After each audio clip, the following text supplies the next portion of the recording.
Posição numa trajetória.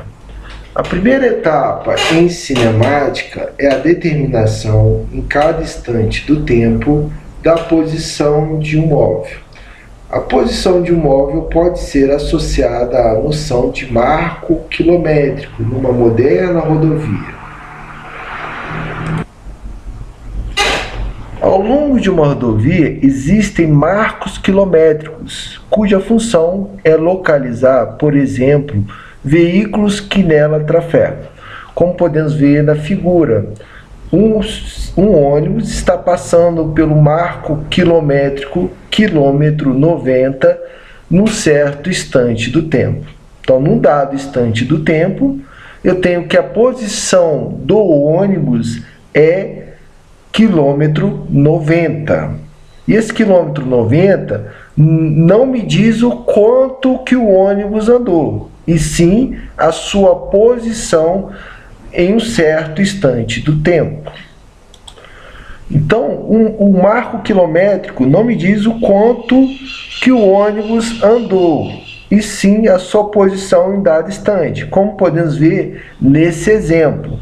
Se o ônibus tiver partido de uma localidade no quilômetro 60 e se deslocado até o quilômetro 90, terá andado nesse intervalo de tempo 30 quilômetros, diferente, portanto, de 90 quilômetros.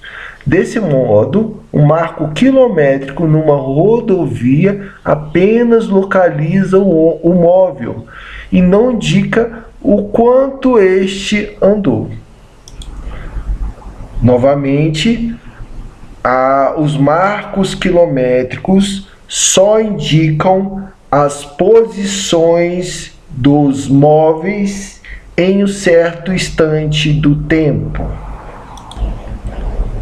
O automóvel que cruza com o ônibus e se desloca em sentido contrário também está no marco quilômetro 90, no mesmo instante. Assim, o marco quilométrico não indica o sentido do movimento.